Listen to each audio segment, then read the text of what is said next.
Buenas tardes a todos, sean bienvenidos al webinar. La intención, el objetivo del webinar en este día es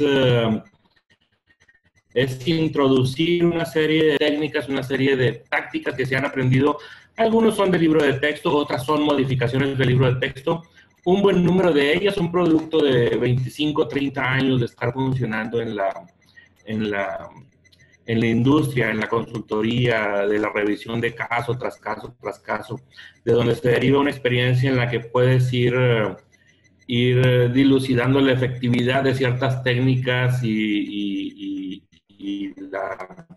la capacidad de las empresas para responder a situaciones inesperadas. Entonces, lo primero que tenemos que hacer, aquí presento el plan de trabajo, lo primero que vamos a hacer es definir el horizonte de planeación. Definir el horizonte de planeación es importante porque nos deja saber la extensión del periodo en el que pensamos estar afectados por la pandemia y con ello definir el conjunto de técnicas que podemos instrumentar. Algunas técnicas solo valen la pena si son para siempre. Otras técnicas solo valen la pena si ciertos aspectos o ciertas condiciones se reúnen. Tenemos que definir el entorno, entonces vamos a hablar de ello. ¿Qué tanto esperamos tener encima la pandemia y cómo va a ser nuestra vida como personas y como empresa por los siguientes meses y quizás un poco más, ¿no? Y después, el resto de los puntos en el plan de trabajo es traer atención a la variable crítica de la liquidez, en este caso particular, y después un conjunto de estrategias, un conjunto de técnicas que nos van a ayudar con enfoque particular, que nos van a ayudar a mejorar nuestra posición en términos de la afectación que tengamos de la pandemia. ¿Y por qué no? Tengo por ahí ya un cierto número de casos en los que la aplicación de las técnicas han resultado incluso en posicionamiento y en crecimiento. No tiene por qué ser un periodo estresante para todos. Si se realizan ciertas acciones, si se realizan ciertas actividades, puede incluso ser un periodo de crecimiento y expansión basado en ventaja comparativa y ventaja competitiva que te da la instrumentación de estas técnicas que voy a proceder a compartir, esta y otras técnicas para ser más preciso, pero la ventaja competitiva siempre está ahí dependiendo de la rapidez y de la fluidez con la que puedas adoptarlas. Entonces, lo primero que vamos a hacer es definir el horizonte de planeación para establecer exactamente qué tipo de planes, qué tipo de estrategias son viables. Si esto va a terminar en un par de semanas, en un par de meses, quizás muchas de las posibilidades sean simple y sencillamente esperar a que pase y después seguir nuestra vida regular. Desgraciadamente no es el caso. Con base en la información disponible de fuentes, muchas de ellas son fuentes periodísticas, pero son fuentes de registro serias como AP, Associated Press y EFE. De esta información disponible y viendo las expresiones públicas de las personas que ejercen el liderazgo en el tema, se estima un mínimo de afectación por la pandemia, un mínimo de afectación de año y medio, y tenemos un máximo nombrado públicamente de hasta 4 años. El periodo mínimo de afectación va a ser de año y medio, que ya está corriendo. El periodo máximo de afectación se espera que sea de 4 años. En el peor de los casos pueden ser 5, 6, quizás más. En este sentido, mi recomendación y mi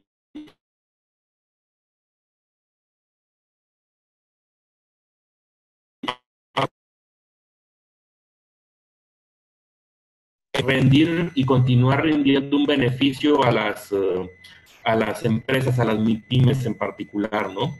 Debido a la afectación, simple y sencillamente, con el periodo mínimo de afectación de año y medio, no hay espacio para algo temporal. Debe de ser estrategias que se queden y que sean útiles al final de la pandemia en términos de posicionamiento financiero, en términos de crecimiento y expansión, en términos de ventas y catálogos de clientes, en términos de trabajo con proveedores, en términos de varios puntos. Entonces, Solo para dejar claro el origen de esta estimación de año y medio y hasta 4 años, para que no se piense que es algo sacado de la manga. Estos son los criterios que se tomaron en cuenta para el desarrollo o para la estimación del periodo de planeación, que es el desarrollo, el tiempo de desarrollo de una vacuna. Si es que ocurre, la vacuna podría existir, podría no existir. Existe una cierta probabilidad, nadie lo dice abiertamente. La vacuna podría simple y sencillamente no existir. Tenemos también, una vez desarrollada la vacuna, que es ya un escenario positivo, una vez desarrollada la vacuna, ¿cuánto tiempo va a tardar en llegar a México y ser distribuida masivamente? Si la vacuna existe, pero no la tenemos y no es distribuida masivamente, para nosotros es como si no existiera. Y asumiendo el caso de que la vacuna ocurra en China, en Estados Unidos, quizás en Inglaterra, potencialmente en Israel o Rusia. Francia también es un jugador importante en esa carrera. Asumiendo que ocurre en alguno de estos países, la estimación de un grupo de médicos, no hay información fidedigna. Esta sería una consideración médica de un ámbito político. Es difícil establecerlo, pero la estimación es que habría que producir alrededor de 1.500 millones de vacunas, 1.500 millones de unidades antes de que sea distribuible masivamente en México, comenzando por la población en Estados Unidos, la población en Europa, Inglaterra, Francia, Alemania y el resto de Europa de occidental. Tenemos elementos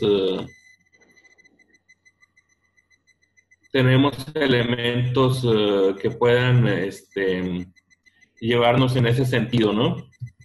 Entonces, todo esto tardaría, todo esto, si la vacuna ocurre mañana o pasado, la producción de las 1.500 millones de unidades, después México, etcétera, todo esto ocurriría en no menos de año y medio. Es por eso que nos da el punto de inicio del periodo de afectación para el periodo de planeación estratégica. Después llega el tema de la distribución, que tendría que ser masiva en México. Si la vacuna existe y no se ha distribuido masivamente, es completamente inútil. El siguiente punto es la semaforización, que ya lo estamos viendo, es la apertura de la economía, pero la restricción, bajo una restricción, y esta restricción es la capacidad de atención del sistema de salud. ¿Sí? El gobierno está preocupado porque si vas a desarrollar o si vas a actuar o abrir la economía, toda persona que sea afectada por la enfermedad, por el coronavirus, tiene derecho a dar una pelea por su vida en algunos casos, y debería de estar disponibles los elementos técnicos para ello, la cama de hospital y el respirador en algunos casos, ¿no? La semaforización está diseñada como una variable dependiente de la capacidad hospitalaria, así que mientras no exista la vacuna, existe siempre la posibilidad de olas de enfermedad que saturen y que liberen, la capacidad hospitalaria.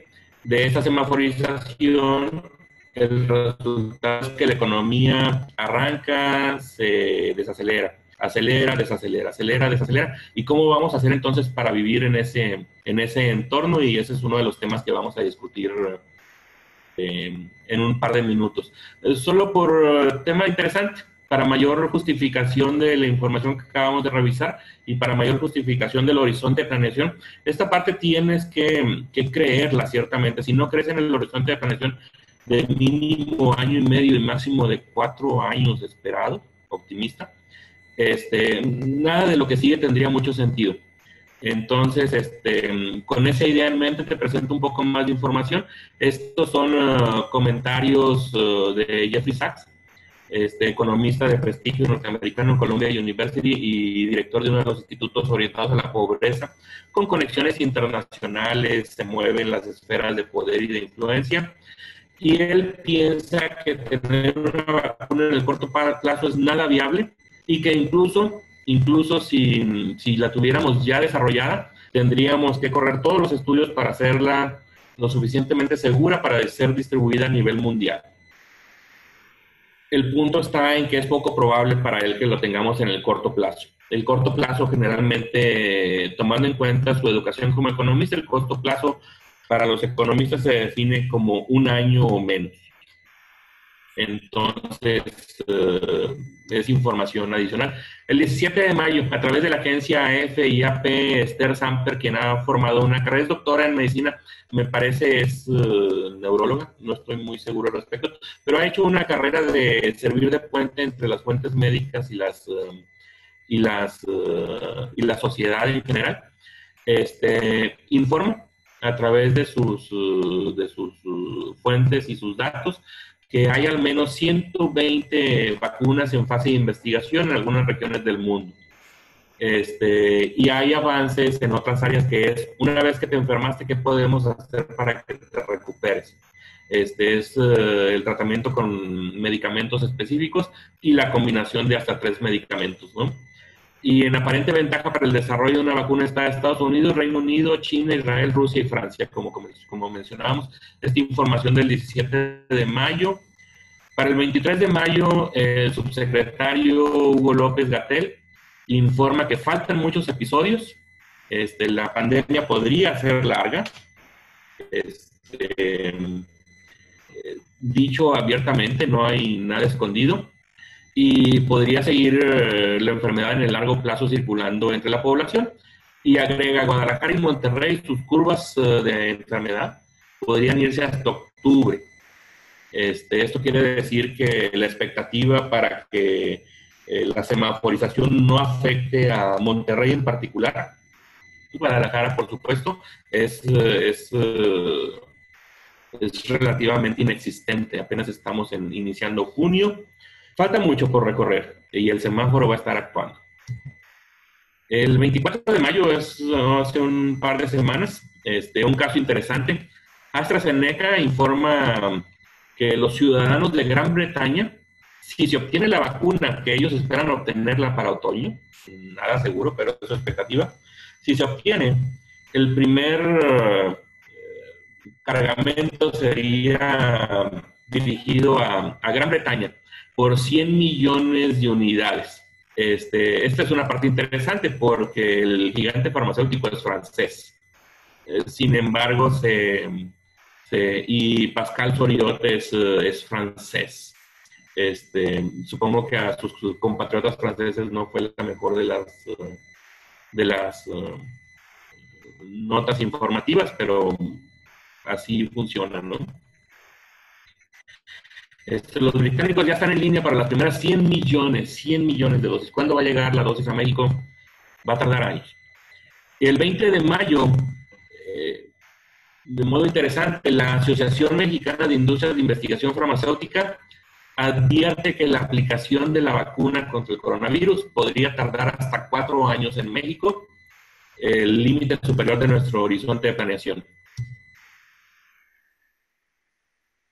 El 13 de mayo, Paul Hudson, también de la farmacéutica francesa Sanofi, en entrevista con Bloomberg, dice que si obtienen la vacuna, los estadounidenses la recibirán antes que el resto del mundo.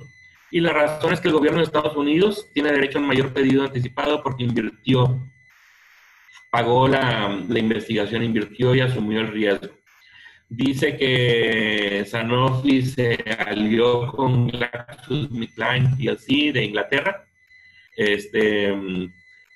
con el proyecto pagado por Estados Unidos para producir 600 millones de dosis al año. Y dice Sanofi, dice Hudson que la idea es duplicarla, pero ideas hay muchas, ¿no? Pero eso nos lleva a una producción de 600 millones al año que todavía no se tiene la capacidad. Es algo que se va a desarrollar a través del tiempo y a través de los meses, que tarden 3 meses, 4 meses, 6 meses en desarrollar la infraestructura para producir los 6 millones. Se va caminando el tiempo hacia algún periodo entre el año y medio y los 4 años. Entonces, continuando con el tema, no veo otra otro periodo de tiempo, un ajuste a los periodos de tiempo para horizontes de planeación y por lo tanto los horizontes de tiempo de afectación de nuestras estrategias y la afectación que le podemos sufrir por parte de la pandemia y en la economía, más que situarla entre año y medio en el muchísimo mejor de los casos y 4 años como un periodo razonable si la vacuna aparece en algún momento en el próximo año, a más tardar. Continuando. Esta es otra idea en la que tenemos que hacer énfasis. En condiciones, lo que tenemos son condiciones de incertidumbre, tenemos una recesión de alcances históricos y globales, una recesión doméstica con afectación de la oferta y la demanda agregadas y cadenas de suministro nacionales e internacionales, y no tenemos certeza en la fecha de retorno a la normalidad como la conocíamos antes de técnicamente diciembre del 2019 con Wuhan en China. Cuando esto ocurre, el horizonte de vida, el horizonte de planeación de todo el sector económico, de todo agente económico, se reduce al corto plazo. Es de todos, no solo es el tuyo, es el de todos. Y esto es sin importar el tamaño de la operación.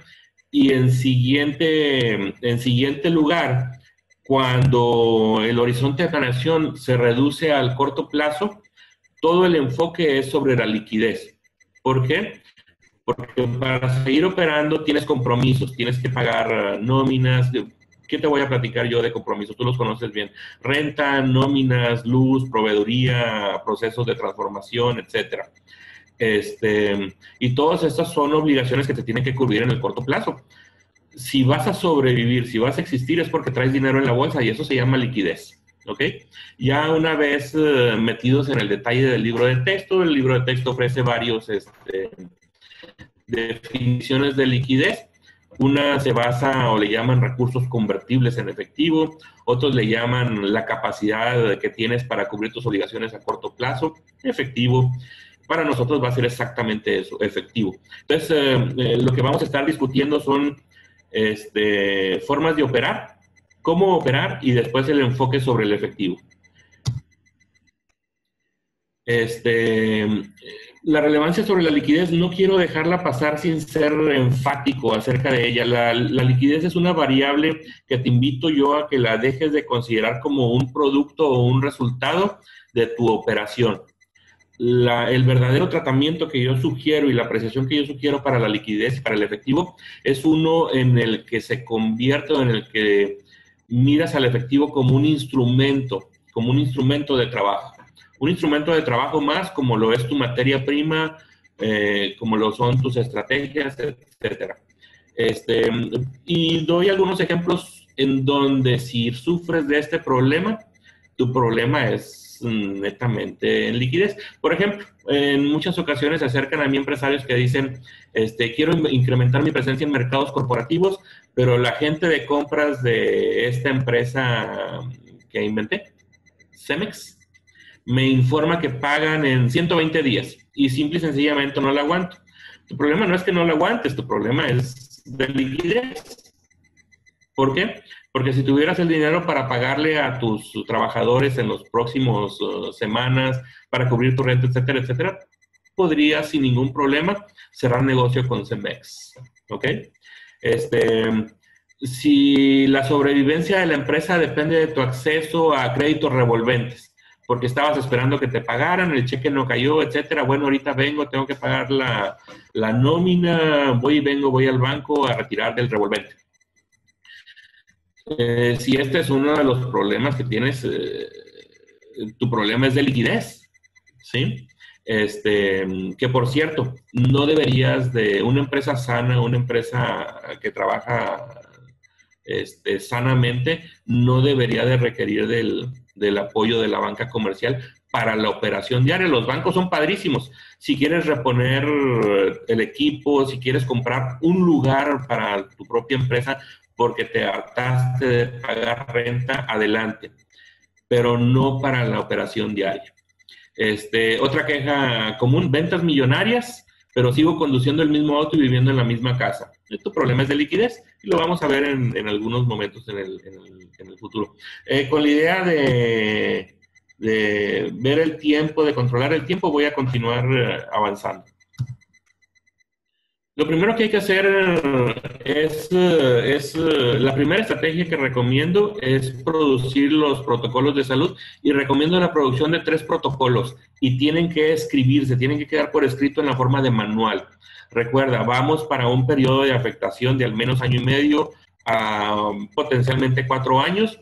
Vale la pena escribirlos. Y en un momento te platico las razones. Yo aconsejo el desarrollo de 3 protocolos de salud. El primero va a regir la relación entre empleados de la empresa y sus proveedores. El siguiente, distinto, va a regir la relación comercial, la relación, perdón, entre los miembros de la misma empresa. Y uno tercero que va a regir la forma, o va a establecer la forma en la que el personal de la empresa se relaciona con sus clientes, ¿sí? El formato tiene que lucir profesional. Tiene que estar exactamente la definición de las actividades, son protocolos de salud. Tienes que decir quién lo va a realizar y tienes que decir cada cuándo se va a realizar. Tienen que contar los 3 elementos para que luzca profesional, ¿sí? Mi consejo, apoyarse en guías, manuales, recomendaciones emitidas por Secretaría de Salubridad y Asistencia del Estatal y la Federal, Protección Civil, Secretaría de Economía y el Trabajo. La información es general y abundante. No debería de haber mayor problema produciendo los protocolos y generando las condiciones. Ahora, ¿cuál es la idea? Esta es una estrategia de sobrevivencia y de actividad. La primera idea es que incrementas tu oportunidad de operar el 100% del tiempo, ¿sí? ¿Por qué? Porque te quitas de encima la posibilidad de la existencia de una clausura por inspección o brotes localizados de enfermedad. Si se te enferman 2 o 3 empleados, van a dar al seguro. El seguro recaba información, tiene cuestionarios, etcétera, y se dan cuenta que el punto en común es la empresa está cerrada. Entonces hay que protegernos, hay que cuidarnos contra todos esos elementos, hay que estar al tanto. Entonces, si quieres operar libremente por los próximos año y medio a 4 años, protocolos de salud, ¿sí? Ahora, el protocolo de salud, en particular, aquel que guía la relación de la empresa con sus clientes, lo puedes emplear libremente como protocolo como instrumento de posicionamiento y ventas. ¿Por qué? Porque las empresas, tus clientes, son tan empresas como tú y van a estar cuidándose de no dar condiciones para que pueda existir una clausura por inspección o un brote localizado. Y quieren saber que la enfermedad no va a llegar a través de sus proveedores, que son tus clientes, ¿sí? Entonces, si diseñas bien tus protocolos de salud y realmente los riges, va a haber una tendencia en los próximos, ya observable de hecho, pero se va a ver con mayor intensidad, espero yo, en los próximos 2 a 3 meses, en la que las empresas solo van a hacer negocio con otras empresas que están seguras que siguen los protocolos de salud. Solo se va a hacer negocio entre empresas seguras. Tiene que ser el caso. ¿Ok? ¿Preguntas al momento hasta este punto? Si tienen alguna pregunta, a favor de ponerla en la sección de preguntas seleccionando su pantalla. Questions, si lo tienen en inglés.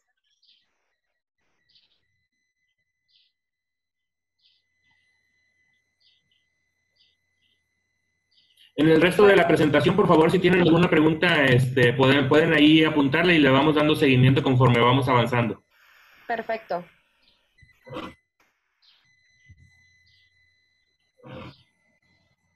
Entonces, por lo pronto, continuamos. Así es, Marco.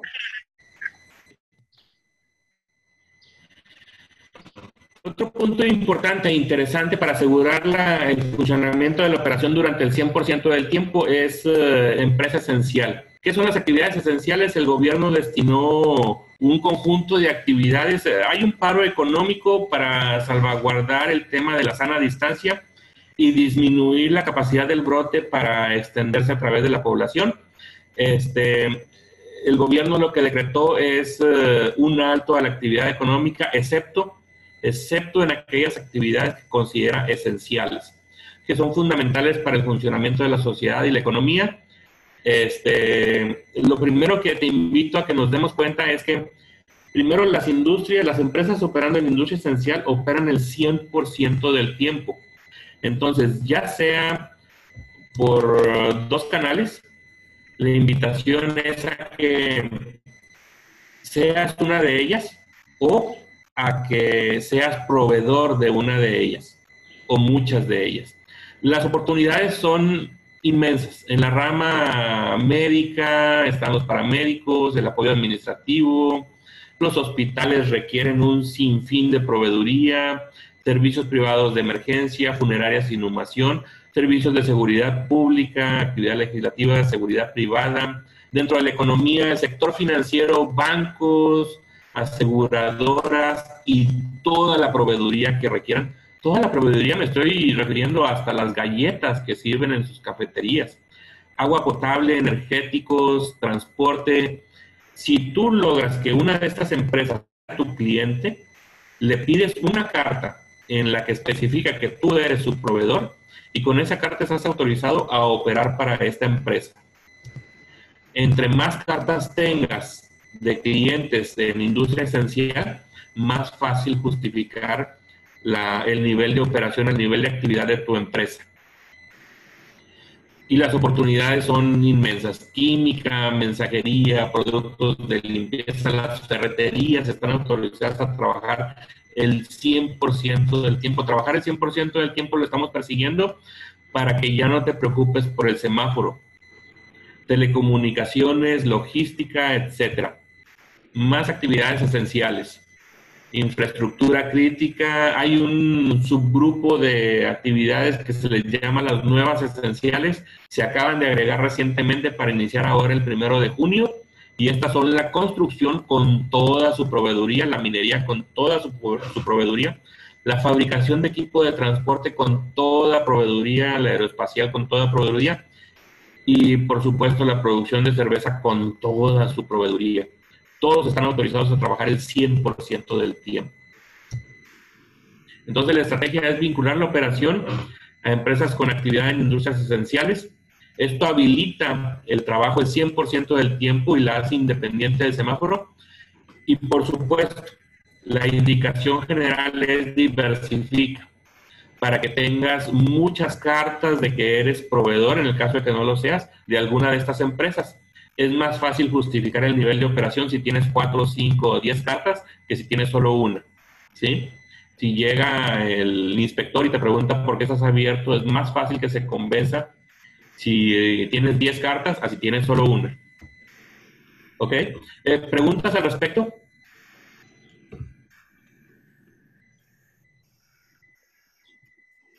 Por el momento no tenemos ninguna pregunta, al igual y si alguien la va teniendo y que la vaya escribiendo y al final las vamos retomando.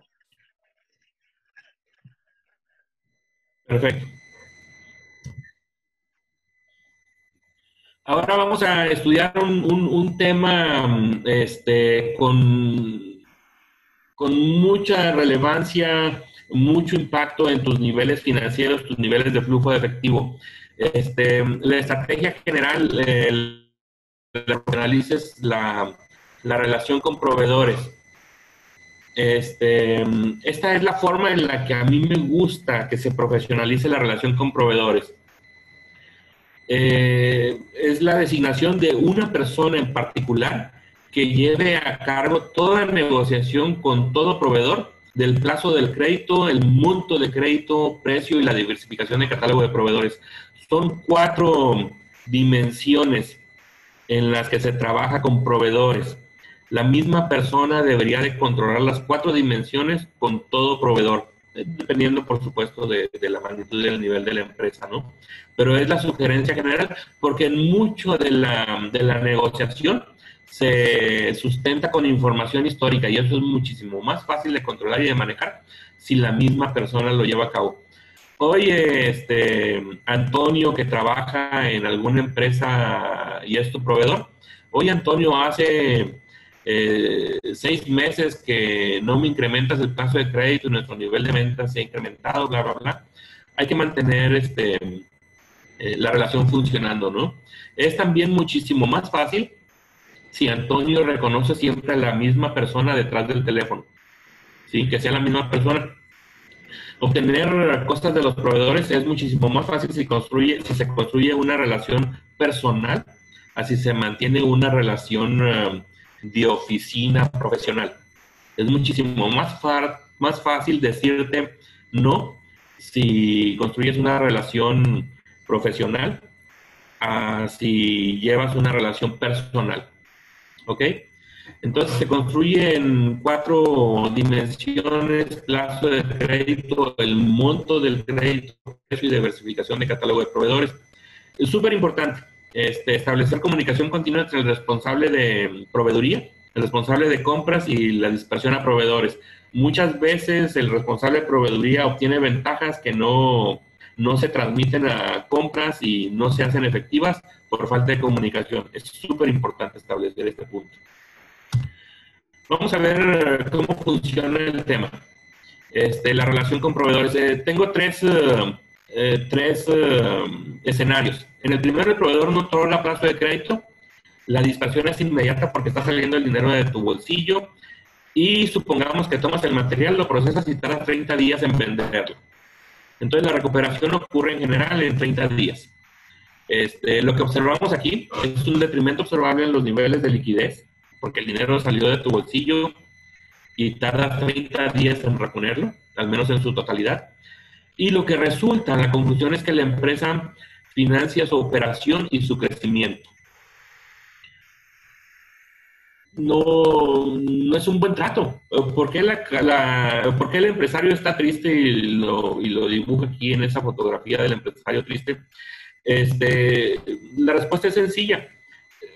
Porque hay mejores escenarios, podríamos hacerlo mejor. Vamos a ver qué sucede cuando cambiamos las condiciones. Ahora el proveedor otorga plazo de crédito de 30 días, la recuperación ocurre en 30 días y dispersas el dinero al proveedor en 30 días. Ahora, ni un centavo en esta operación y en este esquema, ni un centavo salió de tu bolsillo. El producto se obtuvo, se transformó, se colocó, se vendió, se recuperó el dinero y al proveedor se le dispersa su parte proporcional. Entonces, si ves lo que ocurre, como el dinero no salió de tu bolsillo, podemos en algún momento clamar que el proveedor financió la operación, tu operación. Ya no fuiste tú el que lo financió, como en este caso, en donde el dinero salió de tu bolsillo. Ahora es el proveedor el que financia la operación. Sin embargo, la empresa sigue financiando su propio crecimiento. Entonces el empresario ya no está triste. El empresario está algo así como tablas, pero podríamos hacerlo mejor. Tal vez. Veamos el siguiente caso. El proveedor ahora se siguió trabajando con él, se siguió desarrollando la relación y ahora el proveedor otorga plazo de crédito de 60 días. Tu recuperación sigue ocurriendo en 30 días, pero ahora la dispersión ocurre el día 60. Entonces vas por el material, a partir de ese día el proveedor te da 60 días para que le pagues. Tú tomas el material, lo procesas y en 30 días lo vendiste y recuperaste el dinero. Ahora podrías dispersarle en el día 30 al proveedor, pero no lo vas a hacer. Te vas a quedar con el dinero hasta el día 60. Entonces, ¿qué observamos? No existe, por supuesto, detrimento observable en los niveles de liquidez. Sin lugar a dudas, nunca salió un centavo de tu bolsa. Esta es la parte interesante. Hay un incremento en el saldo promedio de tus cuentas empresariales, lo cual instantáneamente mejora tu posición financiera con banca comercial. ¿Qué quieres hacer ahora con ese monto de dinero? Tú me dices, estás listo para crecer y requieres una extensión, una nueva máquina, una nueva impresora mecánica, un nuevo local. Ok, ya tenemos el dinero y las cuentas están sanas y saludables con un extra para solicitar un crédito bancario. Con el saldo extra que le entregamos que ahora recuperamos con el saldo, con el incremento en el saldo promedio de las cuentas. Con ese dinero podemos financiar el crecimiento de la operación ahora. ¿Qué sucede el día 60? Le da su parte al proveedor. ¿Qué sucede ahora? Que el proveedor bajo este esquema termina financiando la operación y potencialmente financiando el crecimiento de la operación. ¿Sí? Este, ¿Qué es algunas ventajas adicionales? El proveedor habilita la adición de clientes corporativos. Cero costo para tu bolsa. ¿Por qué? Ahora el proveedor, supongamos que este proveedor te otorga 120 días. Bueno, ahora ya puedes agregar a Cemex que paguen 120 sin costo para tu bolsa. Supongamos que ahora el proveedor te da 60 días y Cemex te paga en 120. Bueno, la situación todavía es mala, no es la situación óptima para la empresa, pero es bastante mejor que los 120 días originales. Como sea el caso, la dispersión va a ocurrir al último día de tu plazo con el proveedor.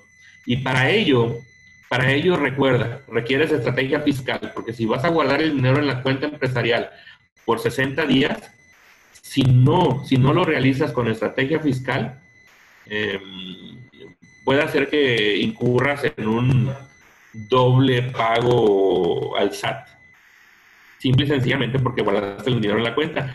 ¿Se requiere estrategia fiscal? Absolutamente.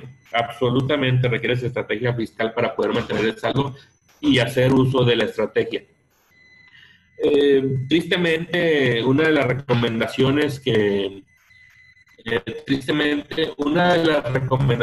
ocurren en este momento es que si tienes al tipo de contador que te dice a final de mes, tenemos mucho dinero en la cuenta, págale a proveedores, es tiempo de que consigas a un contador que te dé estrategia fiscal, porque ese tipo de estrategia fiscal es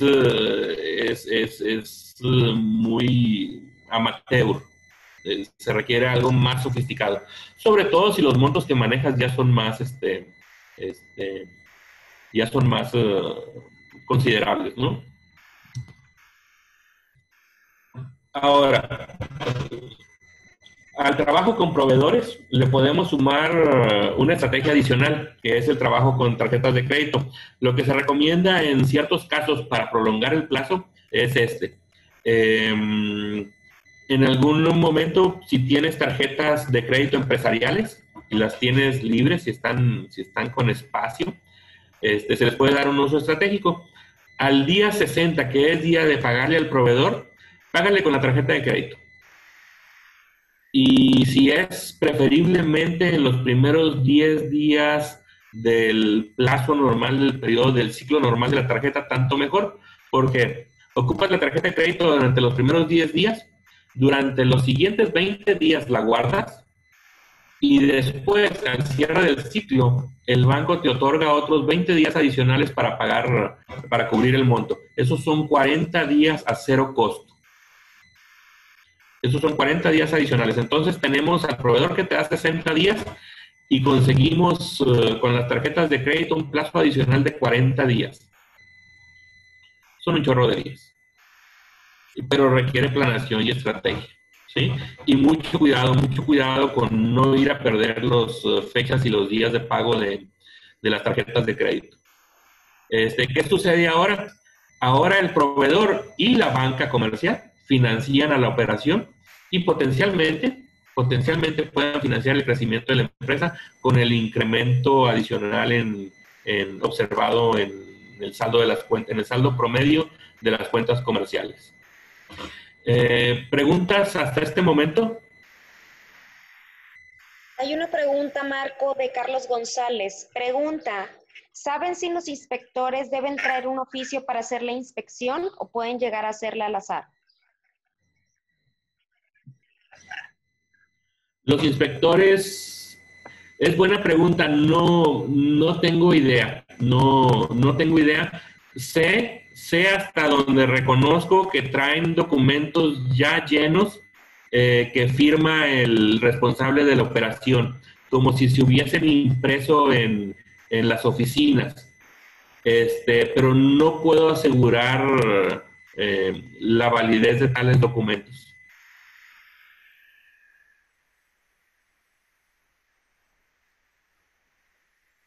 Eso Perfecto, sería lo que... es la pregunta que tenemos hasta el momento. José, Ok. veo que tienes la mano levantada, si puedes escribir ahí en el chat si tienes alguna duda.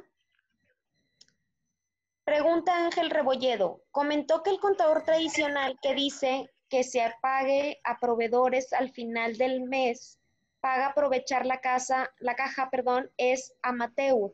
¿Cuál sería la recomendación ahora?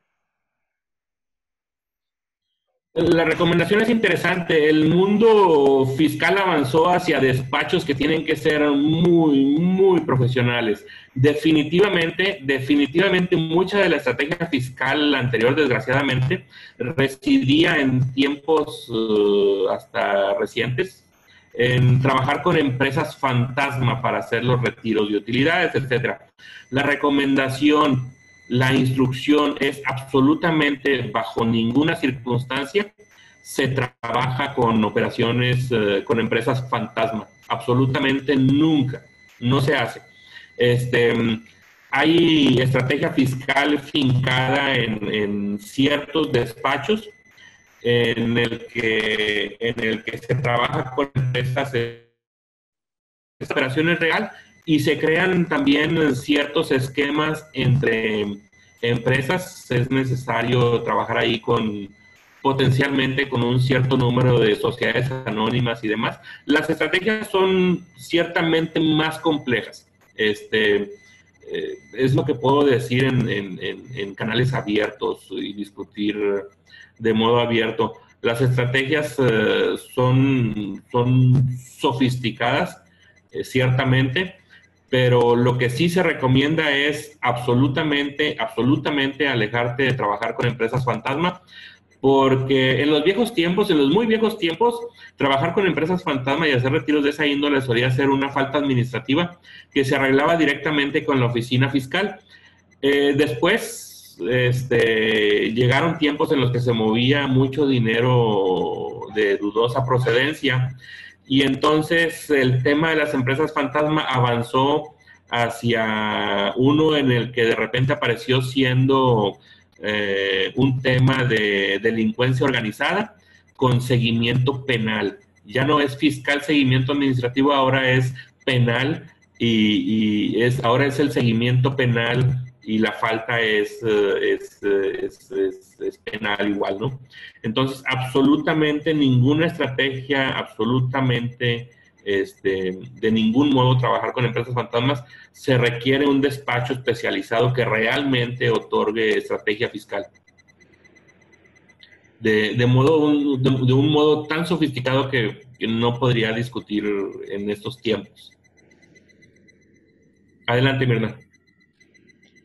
Pregunta Jorge González, ¿la tarjeta empresarial funciona como una cuenta diferente a la cuenta de cheques de la empresa?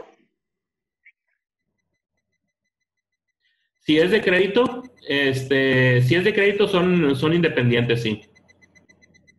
Lo que estás buscando es la tarjeta de crédito, no la tarjeta de débito. Si está atada a tu cuenta de cheques, es una tarjeta, lo que sería equivalente a una tarjeta de débito. Lo que estás buscando es la tarjeta de crédito para que te dé el ciclo normal de empleo de 30 días y los 20 días adicionales para pagar el saldo.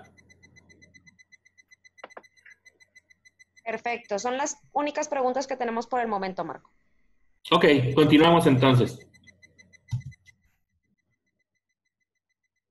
Estas son una recomendación rápida. En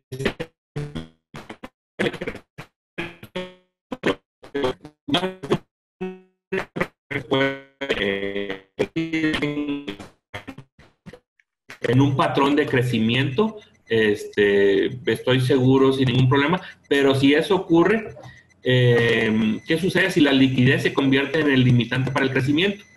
Los caminos son dos. El primero de ellos es mejorar la relación con proveedores en el sentido que acabamos de revisar. El segundo de ellos es, de algún modo, desarrolla un mercado al menudeo que te dé lo suficiente para pagar fijos. La idea es que el mercado al menudeo te dé lo suficiente para cubrir fijos. ¿Cuál es la idea? Bueno, si en algún momento puedes crecer rápidamente y Y se da la oportunidad de agregar a catálogo de clientes cliente corporativo, de esos que pagan en 60, 90 y hasta en 120 días. Si tienes tu mercado al menudeo que está solventando las necesidades del día a día, incluyendo la raya semanal, puedes decirle a cualquier empresa con cualquier periodo de tiempo de pago, sí, adelante, yo estoy contigo, y eso te da ventaja competitiva con respecto a muchos de tus competidores. ¿Por qué? Simple y sencillamente muchos de ellos no trabajan con proveedores y no desarrollaron su mercado al menudeo. Pues la respuesta es sencilla, no son capaces de agregar Cemex a catálogo. Pero tú, si sigues estos consejos, si sigues estas técnicas, no deberías tener ningún problema. ¿Okay? Siguiente. ¿Cómo se realiza la expansión al mercado corporativo? Dentro de las empresas esenciales, muchas de ellas están dominadas, no necesariamente por completo. Existe de todo en cada una de esas industrias, pero las industrias esenciales entonces es identificable un cierto arreglo, una cierta presencia de mercado corporativo. Mercado corporativo siempre es buena idea y esta es la forma de anexar rápidamente y de generar crecimiento exponencial en el mercado corporativo. Lo primero es producir una lista. La lista tiene que ser, vamos, esto es lo que le molesta al mercado corporativo. No le molesta trabajar con gente nueva. Al mercado corporativo le molesta sobremanera trabajar con desconocidos. No es lo mismo. La forma rápida de entrar a un corporativo es que un conocido, alguien que trabaje adentro, alguien que reconozcan adentro, te dé una referencia para que te den una cita y puedas presentar los servicios de tu empresa. Si logras esa referencia, si logras esa recomendación, generalmente, cuando produces esa lista y es una buena recomendación, la probabilidad de cierre de nuevo negocio es de alrededor del 80%. De cada 5 empresas que visites, con 4 vas a cerrar negocios. Son corporativos, con algunos va a iniciar un negocio pequeño que luego se va a escalar. Con algunos va a iniciar rápidamente, pero siempre es importante, si no llevas esa recomendación, te puedes tardar años en entrar en un corporativo. Existen razones para ello que podemos discutir rápidamente. Simple y sencillamente, el corporativo, si le quedas mal con la entrega, si entregas algo que no era, si te dan un adelanto y desapareces, todo ello causa un problema administrativo interno que tiene que ver con desarrollo de carreras, con posicionamiento ejecutivo, con las personas que están haciendo carrera dentro de esos corporativos, etcétera. Entonces, no trabajan con desconocidos. Trabajan con gente nueva, siempre y cuando no seas un desconocido.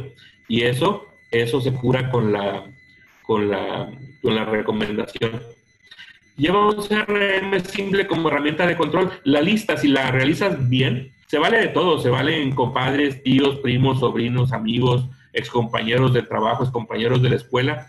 Las listas suelen producir hasta 80 nombres de recomendadores potenciales. Así que lleva un CRM para que vayas viendo cómo va avanzando cada una de las etapas en que va. Y hazlo, el abordaje directo con las empresas, hazlo de 5 en 5, o te vas a perder. O puede suceder el caso muy, muy triste en el que fuiste y visitaste 10 empresas por desesperado, cerraste negocio con las 10 empresas y después a 4 de ellas le vas a tener que decir que no porque estás saturado y no puedes darle servicio. Eso es tristísimo. No te van a volver a hablar. Hazlo de 5 en 5.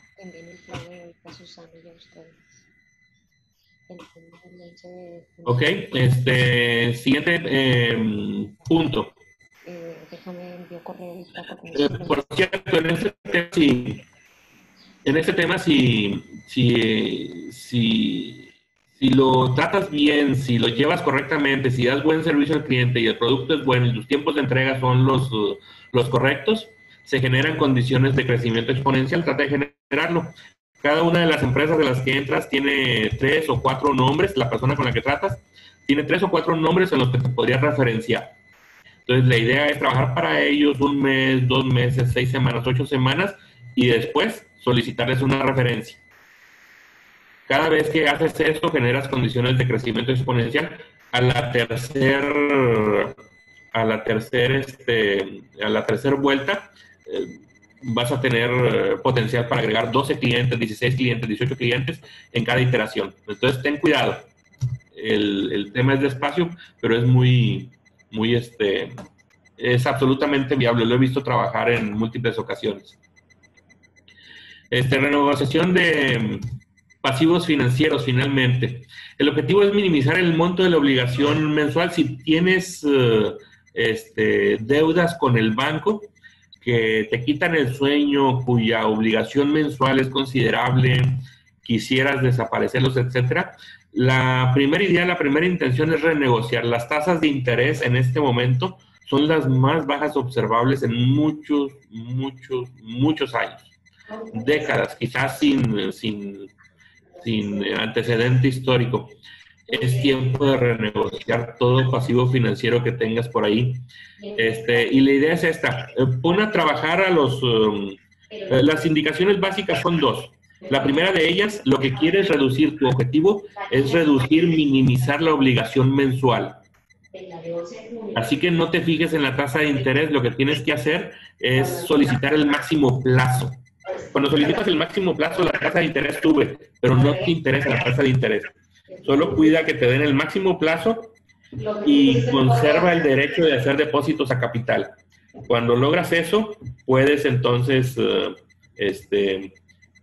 beneficiarte de una carga mensual que se vuelve bastante más manejable, y cada vez que traigas dinero en la bolsa, vas y le depositas a capital. Cada vez que depositas a capital, ellos te van a preguntar ¿qué quieres reducir? ¿El número de mensualidades o el monto de la mensualidad? Tú dices el monto de la mensualidad. ¿Ok?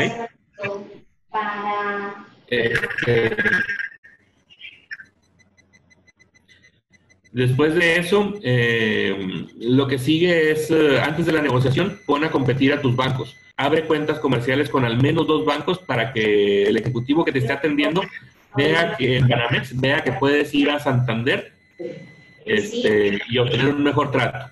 ¿Okay? Por mi parte sería... Nos pregunta Rosy, ¿qué estrategia de ventas nos pudiera sugerir para este tiempo? Para este tiempo, la estrategia de ventas son 2 en el muy corto plazo. Primero, genera los protocolos. Es importantísimo que generes los protocolos de salud. Las empresas no van a hacer negocio si no demuestras que formas parte del grupo de empresas que siguen protocolos de salud. Eso te da una ventaja. Si los haces bien, si los haces bien diseñados, si los llevas a cabo, si los instrumentas, eso te da una ventaja competitiva sobre un conjunto de empresas que toman el tema con menor seriedad. Todas estas empresas van a ser desplazadas de proveeduría, ¿sí? El segundo es aborda rápidamente trabajo con proveedores y desarrollo de mercado al menudeo para que puedas entrar con tranquilidad a mercado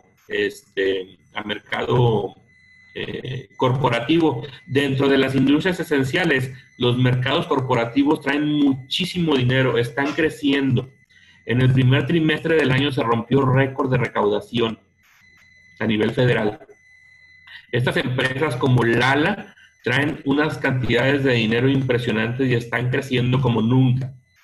Ahí hay dinero, pero tienes que reunir las condiciones para trabajar con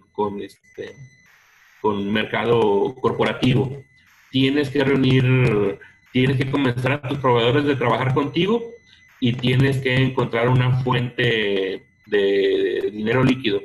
El desarrollo de un mercado al menudeo. Los mercados al menudeo quitan tiempo, pero te dejan de herencia la posibilidad de poder ingresar al mercado corporativo sin ningún problema, sin restricción. Esas serían mis recomendaciones, Rosy. Perfecto, muchas gracias. Nos pregunta Alejandro García si recomiendas alguna institución bancaria en especial. Lo último que me enteré, de modo general, es que Santander traía un chorro de dinero. Y que estaban antes de la pandemia, es que la pandemia cambió muchas cosas, pero antes de la pandemia habían relajado las condiciones necesarias para otorgar crédito. En aquel entonces solía recomendar Santander más otra institución para que Santander vea que está compitiendo. Eso es importante. Ahora, después de la pandemia, sucedieron varias cosas con los bancos, incluso apoyo de Banco Central, que nos hace saber en general, como economista y macroeconomista, te puedo decir que la banca está fuerte, sólida y solvente y con muchos recursos para prestar en este momento, en absoluto. Entonces, en términos generales, yo diría, elige 3 bancos, abre cuenta comercial, reúne rápidamente saldo en alguna de ellas. Cuando ya tengas un banco objetivo, engorda el saldo de esa cuenta y ve y solicita el crédito.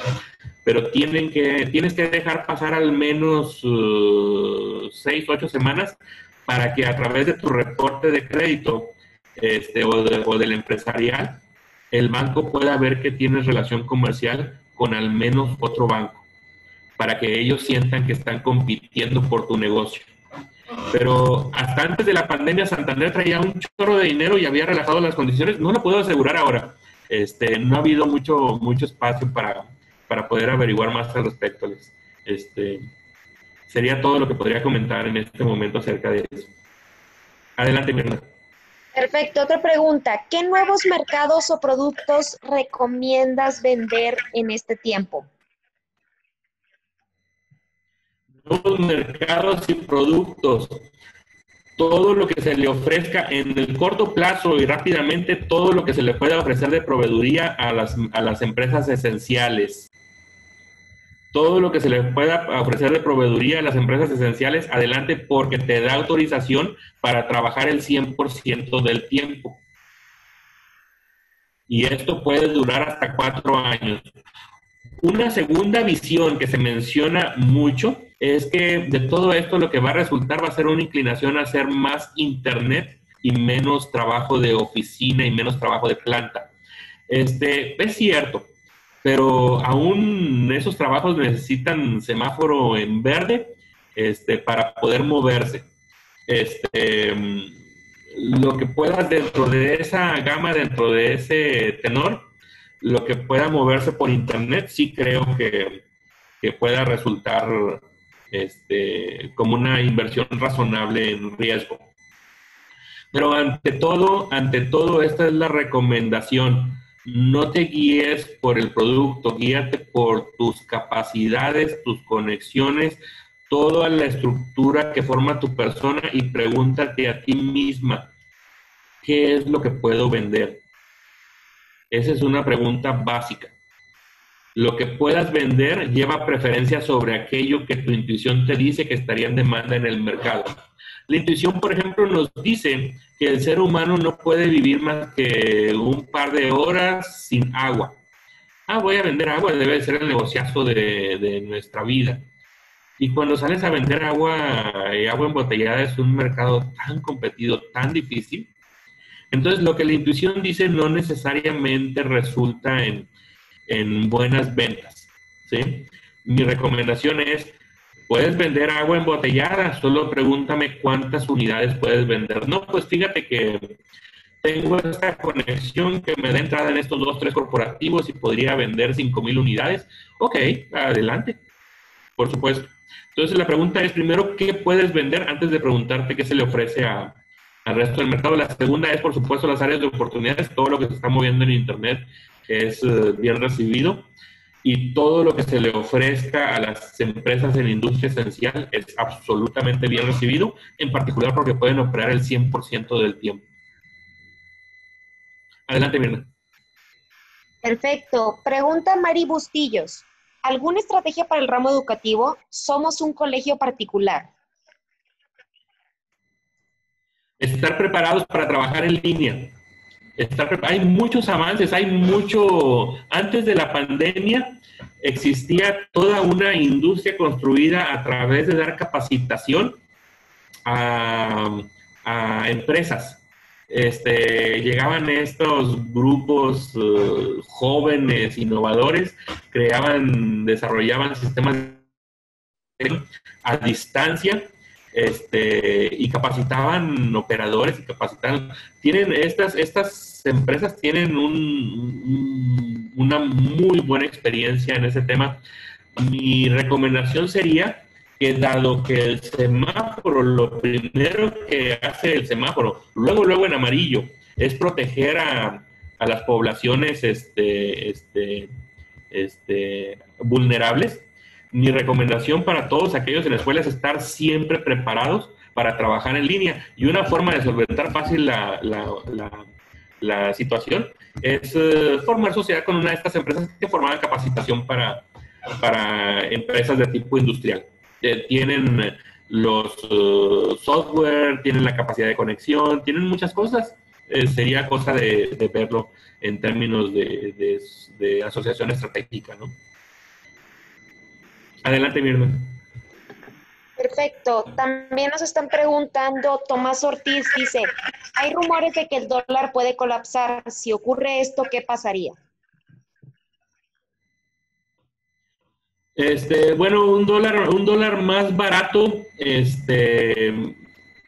pues facilita las cosas en México. En México generalmente lo que preocupa desde el punto de vista del ciudadano mexicano y del empresario mexicano, lo que preocupa es un dólar caro, generalmente porque dificulta la importación y el pago de obligaciones. Hay empresas de cierto nivel que se endeudan en dólares, pero en esencia el rumor yo no le daría mayor credibilidad.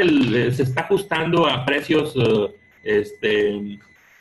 todavía no prepandemia, pero eventualmente cuando la economía regrese y retorne a la actividad, el dólar debe de estabilizarse, suponemos, alrededor de entre 20 y 22, que son términos comunes. No vemos motivo. Estados Unidos sigue siendo el motor del mundo, no vemos motivo para que colapse una economía de esa magnitud. Adelante, Mirna. Pues creo que son todas las preguntas, a menos de que alguien tenga alguna otra, si la puede escribir ahí en el chat, por favor. Precisamente acaban de poner otra, dice, en cuanto al ahorro o reserva, ¿qué es lo que recomienda? ¿Cuánto tiempo se debe ahorrar?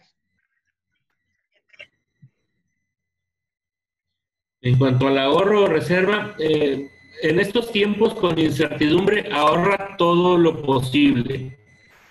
Con incertidumbre es uno de los mejores respuestas financieras. Ahorra todo lo posible porque no sabemos qué es lo que sigue. Tenemos ahora mayor indicación. Había más incertidumbre hace 8 semanas, hace 10 semanas que ahora.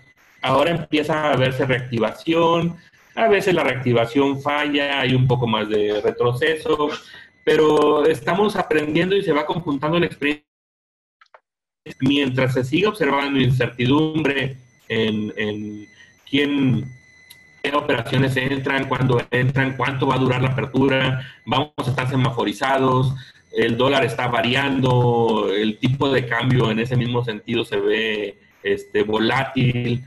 China sigue peleándose con Estados Unidos, etcétera. Lo mejor es ahorrar sin restricción, absolutamente sin restricción. Recuerda que el ahorro se transforma en liquidez en algún momento y la liquidez es la variable cuando hay incertidumbre. Ese sería mi comentario respecto. Pregunta Mari Bustillos, ¿cree que sigue siendo conveniente en el ramo educativo seguir otorgando descuentos por cuestión de COVID?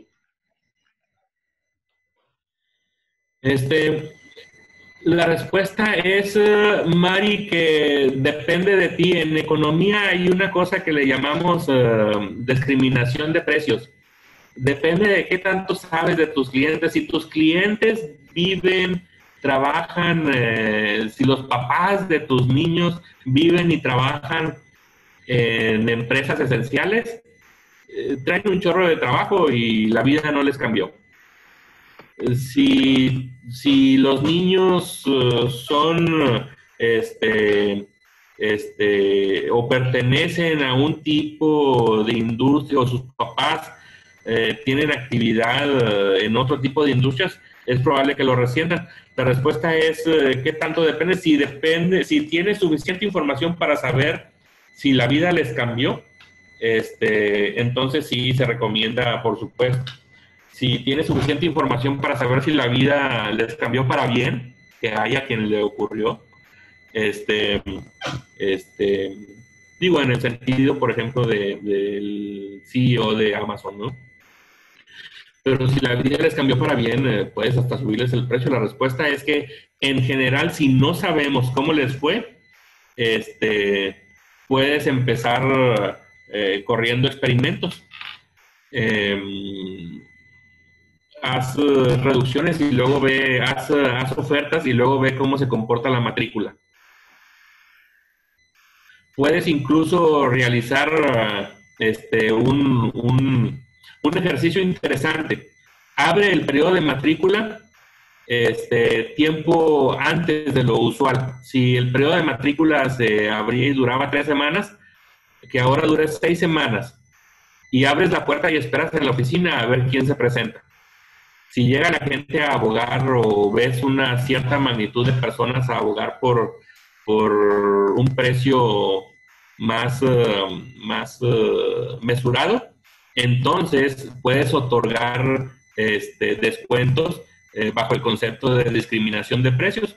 Dependiendo de la figura que te presenta cada papá, puedes otorgar el descuento. Y los papás que no se presentan para otorgar el descuento, pero inscriben a sus hijos, pues se asume que están bien. Son ejercicios enfocados todos a explotar la idea de la discriminación de precios. Hey, Marco, y pregunta Octaviano Ríos, ¿algún CRM que recomiendes? El CRM no inviertas en uno que te cueste. CRMs hay un chorro en línea. Es más, si lo preguntas para efectos de seguimiento a la técnica para expansión a mercado corporativo, una hoja de Excel hace el trabajo. No inviertas en un CRM a menos que lo que quieras sea desarrollar un departamento de ventas. ¿Sí? Entonces sí, y hay CRMs muy, muy padres. Hay incluso CRMs desarrollados de modo profesional, de modo profesional, que son en base a Excel, pero es un Excel trabajado muy, muy padre y son muy, muy accesibles. Un buen CRM, creo que no estoy seguro si se pueden dar marcas en televisión, pero hay empresas que se acercan a World Trade Center que dan sabemos que trabajan bien, entonces sería cosa de hacerlo a través de World Trade Center. Pero en esencia si es para efectos de expansión en mercado corporativo, no inviertas en un CRM, solo convierte una hoja Excel en un buen CRM, lleva registro del avance que tienes, me pidieron esto en esto, me reciben el lunes acá, me solicitaron la documentación de la empresa, me solicitó otro cliente, me solicitó el currículum empresarial, etcétera. Lleva seguimiento de cuándo envió correo, se llamó por teléfono, tengo contacto, etcétera, porque en los primeros 5 es fácil controlarlo. Es cuando sube a 10 o a 15 que se vuelve ya más problemático el tema. En ese sentido, no inviertas en un CRM profesional. Después de eso hay muchas opciones para ver. Sería más bien cosa de estudiar las características propias de tu empresa para ver qué tipo de CRM puede dar un mejor servicio. Muy Adelante, bien. Mirna. Y Rosalia Lombardo, ¿qué es lo más recomendable pagar a proveedores en pesos o en dólares al estar actualmente al tipo de cambio tan volátil? Depende de qué haz la cuenta rápidamente. Depende de cuál te sale más barato. La tendencia general es que cuando hay incertidumbre, mantengas los dólares contigo. La tendencia general es a cubrirse, es a ampararse en dólares. En este momento pueda resurgir la estrategia porque no pensamos que el dólar se vaya a ajustar muchísimo más. Si presentas una pérdida, va a ser una pérdida momentánea que va a desaparecer pero en todo caso depende de el acceso a los medios financieros que tú tengas como persona y veas qué tan baratos puedes conseguir los dólares. Si consigues dólares súper baratos por el monto que compras, etcétera, etcétera, ya sabes, siempre hay una negociación. Si consigues dólares súper baratos, paga con dólares. Y caso contrario, pesos, depende al hacer la cuenta cuál te sale más barato, como siempre. Es una función de costo.